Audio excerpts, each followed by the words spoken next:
20 ఏళ్ళు ఒక లెక్క, ఇప్పుడు ఒక లెక్క, తమిళనాడుకు తలపతి వచ్చాడని చెప్పు అనేసి కొన్ని ఎగ్జిట్ పోల్స్ బీభత్సంగా చెప్తున్నాయి. ముఖ్యంగా majority and Thalapathy is going to be the next CM in Tamil Nadu అనేసి కూడా ఎగ్జిట్ పోల్స్ చెప్తున్నాయి. బట్ మెజారిటీ ఎగ్జిట్ పోల్స్ చూసుకుంటే డిఎంకే స్టిల్ ఒక లీడింగ్ పొజిషన్లోనే ఉంది.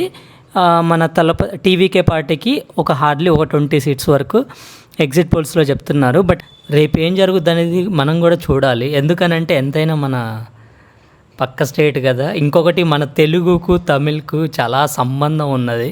అందుకే మనం కూడా ఒక కన్నేసి ఉంచుదాం. విజయ్ గెలవాలి అనేది కూడా నాకు పెద్దగా హోప్స్ ఏం లేవు. ఎందుకనంటే సెలబ్రిటీ ఫస్ట్ టైం వచ్చి డైరెక్ట్ సీఎం అవ్వడం అనేది హార్డ్లీ చాలా రేర్గా జరుగుద్ది. అది మన ఎన్టీఆర్ తోటి జరిగింది. అది వెరీ రేర్ మూమెంట్స్ అనమాట. అవి ఎవ్రీ టైం కూడా ఎక్స్పెక్ట్ చేయొద్దు. సో రాజకీయం అంటే ఏదో 1 డేలో అయిపోద్ది, నెచ్చెనెక్కేసి సింహాసనం మీద కూర్చోవాలని ఆ మైండ్ సెట్తో వస్తే ఇంకా పార్టీ మూసేసుకోవాలి. ఎందుకంటే డిసప్పాయింట్మెంట్లు ఎక్కువ ఉంటాయి. ఎందుకు ఎక్కువ ఉంటాయి అనేది పవర్ స్టార్ పవన్ కళ్యాణ్ గారిని చూసి నేను నేర్చుకున్నా. ఒకప్పుడు స్టార్టింగ్లో 0 సీట్స్ అని కూడా కామెడీ చేశారు. 1 సీటే వచ్చిందన్నారు, ఎయ్యి పడితే అవి మాట్లాడారు.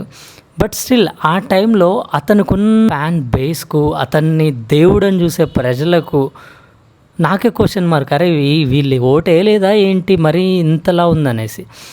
స్టిల్ కుంగిపోలేదు.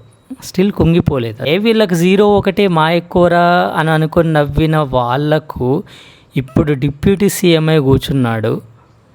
అది ఒక్క రోజులో వచ్చింది కాదు, వెనకడికి వేస్తే ఇది దక్కేది కాదు. సో అందుకే విజయ్ తలపతి కూడా సేమ్ ప్యాటర్నే ఫాలో అవుతాడు. There is no doubt at all. TVK గెలవాలి, తలపతి సీఎం అవ్వాలి అని అతను కూడా అనుకొని ఉండడు. ఫస్ట్ ఏంటంటే ఈ ఇయర్లో ఎస్టాబ్లిష్ చేస్తాడు, చాలా స్ట్రాంగ్ ఫౌండేషన్ చూస్తాడు, ఆ పీపుల్ నుంచి రియాక్షన్స్ చూస్తాడు. దాని తర్వాత మేబీ నెక్స్ట్ టైము ఇంకా గట్టిగా పోటీ చేయడం అనేది అతని ప్లాన్ అని నేను అనుకుంటున్నా. ఇంకా రేపు చూడాలి రేపు ఎవరు గెలవబోతున్నారు అనేసి మీరు అనుకుంటున్నారో కామెంట్ చేసేయండి.